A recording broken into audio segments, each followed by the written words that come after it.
Hey guys, this is the mini meeting episode number 3, and today I want to talk about leadership.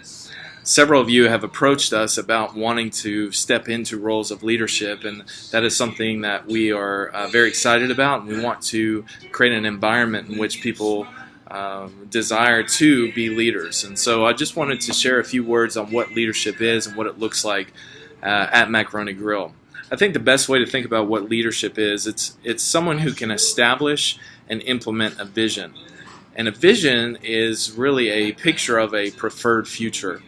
So in other words, that means a leader is someone that can see kind of how things work in our store and see where we want to go and figure out how then to implement that at our particular store. Now, there's a very delicate way that we have to do that in our store because, yes, we are Macaroni Grill Louisville, but we're also part of Macaroni Grill as a whole. So Macaroni Grill as a whole has a vision, but then our particular store has goals and things that we want to accomplish that has to fit within that vision. So if we think about Macaroni Grill, what do we want to see happen when people walk into the store? What we want to see happen is that they have an authentic Italian experience that is better than everyone else. I guess that's the way you could say it. And so we have to figure out a way in which we can do that here in our store in Louisville. Our particular store, what we want to do, our vision for our store is to become a training store. So that fits within the overall vision of Macaroni Grill, but it also gives us a preferred future.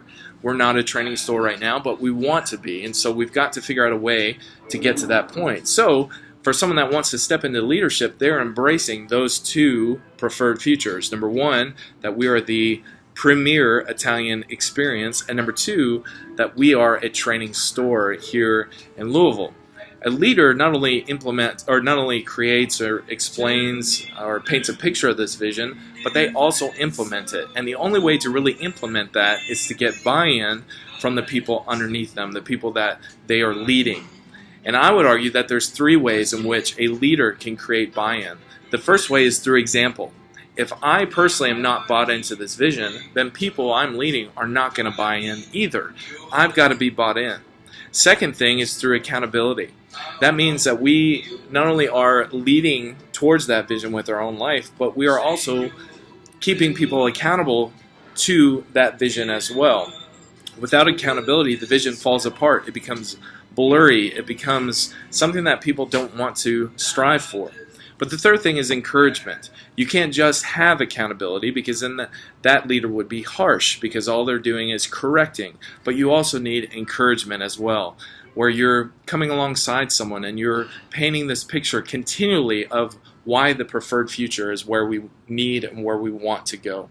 So I think that's just a basic description of what a leader is. And so as you think through working here and you want to be a leader, think through what does it look like for me to step in that role? What does it look like for me to establish and implement a vision of a preferred future? What does it look like for me to help us become a training store and to help maintain our establishment as the premier Italian experience?